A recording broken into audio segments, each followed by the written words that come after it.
Top of a sunken ship in the middle of the Bermuda Triangle, trying to figure out why boats, Nigga, in the planes, and Bermuda ships- Triangle? You heard about the Bermuda Triangle, nigga?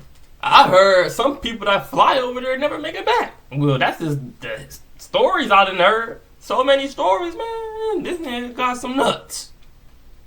Rumored to sink, crash, and disappear here. But first, to get here, I had to fly to Bermuda. Are rumored to sink, crash, and disappear here. But first, to get here, I had to fly to Bermuda via plane. Alright, we're doing this. And everything was going great until we hit unexpected turbulence. Thank you for your patience, and please remain seated with your seatbelt securely fastened. This is no joke. The triangle's not to be played with, and we're playing with it. This must have just been 97 minutes straight of pure coincidental bad luck, right? We have 30 minutes left. Praying to God for a safe landing. Or was it the Bermuda Triangle? Things were off to a suspicious start. The plane has landed. No plane crash, no casualties. Now we need to investigate. We made it to Bermuda. Beautiful island-looking thing. I don't care. I'm here to dispel one myth. Is the triangle real and is it deadly? After surviving my flight, I waved down a taxi and headed towards the dockyard to see if any local fishermen here have seen anything unusual in the triangle's waters. You know any fishermen?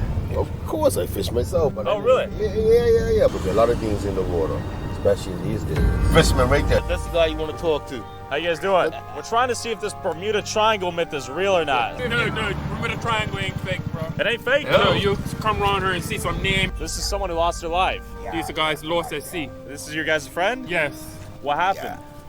They got caught in Bay Baga. They went fishing. Okay. Read it. And he never returned. Never return. What happened though? Water caught him. Bay Baga. The mystic waters. Actually? I ain't joking, man. People go missing, Dred. He never found nothing. I tell you, it's serious. Yeah. It's right, very serious. I lost my brother-in-law. Guy was so strong. He was up there fishing. They found him 2 miles away. It's crazy. Boats, planes, ships, and everything have been missing. You would say the Bermuda Triangle has some legitimacy. Yes, most definitely. It's real. Yeah? It's real. Okay. You get spooked out there? Of course. Yeah? Alright, see you guys. Bye. After hearing from people who had lost loved ones to the Triangle savagery, another taxi driver took me to a local monument where he said I'd understand how serious the locals treated the Triangle here. Making a little mini documentary on the Bermuda Triangle. Well, whether you believe in it or not, I had a personal experience 10 miles off Bermuda, and the weather changed in an instant. And we thought we were coming back to the island when we would end up going away from the island. Okay. And if it wasn't for some fishermen that were coming in, we would have ended up being lost at sea. So I believe that there's an energy force in certain parts of the world that is unexplained. Bermuda Triangle being one So of them. the evidence is there. And I've seen many things happen. Giant squid? Seen that. Oh. Could it have swallowed your boat? Oh, man. Sure. That's too much. There's only so much we know when it concerns the ocean. Think about it. How far can you go down? Bro. A squid the size that gotta be that big of a size to swallow his boat. Yo, we haven't seen half of the ocean yet. And then my taxi driver led me to a monument depicting a sunken ship that commemorated countless lives lost at sea over the 5 centuries. 500 years of technological improvements and still people go missing in these waters. How? The Bermuda Triangle. Why?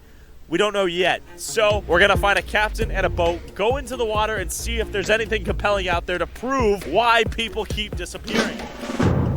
You guys are our captains? Yes. Okay, your name is? Dylan. Dylan, good to meet you.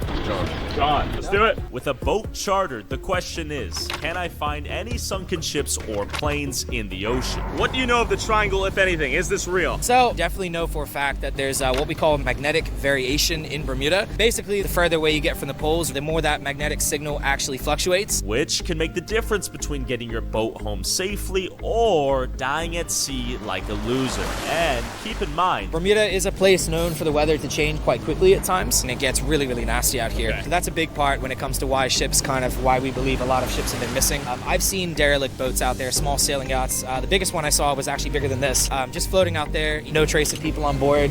In fact, a couple of them, we saw names and looked up the names, and those people have been missing for like 6 months. One boat had been drifting out there for almost 10 years. It's not unheard of in very extreme cases to 100-foot swells. A weather buoy during the perfect storm actually recorded a 105-foot swell. what animals out here might... The perfect storm storm. It's not unheard of in very extreme cases to see 100-foot swells. A weather buoy during the perfect storm actually recorded a 105-foot swell. What animals out here might kill us? Jellies. Portuguese man of wars. Yeah, it's the season where we're starting to see them drifting in. They are very evil. Giant squid have been seen around Bermuda. We've got well over 300 known shipwrecks around here, and of that, at least 100 of them are diveable either with free diving gear or with scuba gear. All right, we got the goggles. We're gonna look at the Lardington balls deep. Any thoughts for me? Be safe. Yeah. Respect the ocean. All right.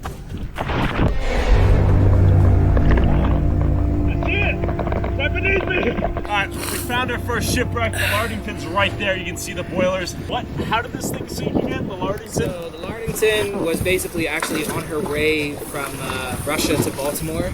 General cargo, and got hit by a rogue wave at sea. We understand it damaged her steering gear as well as cracked her stern open a bit. So they tried to come here for repairs and they basically ran aground. And after inspecting this vessel, we headed towards our next ship crash known as the Montana Constellation. You can actually see a little bit of the shipwreck right there. Oh, That's look, one of them. the shipwreck, look! What's left of her. That's cement? Yeah, that was her cargo on her deck. That is crazy. Yeah. We're gonna try to use the drone real quick and then we're going in to look at the cement bags. Until this happened.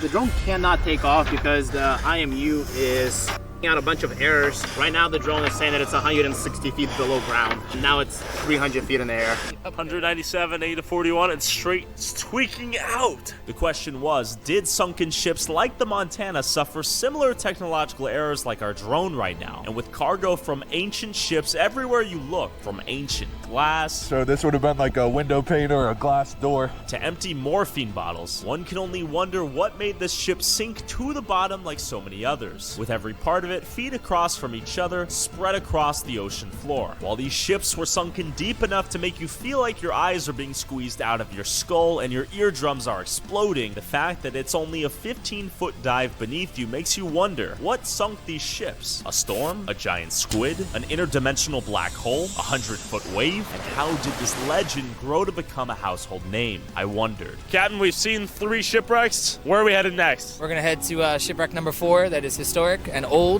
called the HMS Vixen. Sticking up out of the water right there is actually the bow of the ship. Oh, yo. Yeah. Where that? That's actually interesting. If you look right below that, the 2 bollards, that's where you would tie lines to, everything like that. So you see the deck right there? Look at all those fish. Yeah, man. Can we swim in there? We could try, yeah. So that's the ramming portion right there. If I were to swim inside the ship itself, would I get tetanus, AIDS, HIV?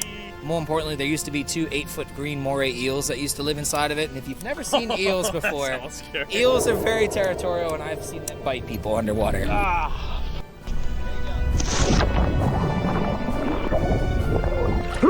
Got water in my eyes.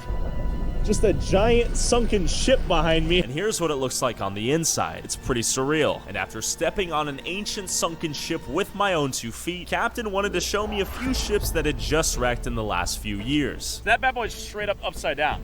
So this is the Bermuda Triangle's most recent work. Yeah. As a captain, do you believe in the Bermuda Triangle myth? I do. The fishermen we talked to, I will say, they looked spooked in the eyes. They were probably a little drunk. If our second plane makes it back to America, I will believe officially the Bermuda Triangle's a myth. And after debunking the myth, I boarded my flight back to Miami and lived happily ever after. I made it to the airport, but the question is, do I make it over the ocean? Probably.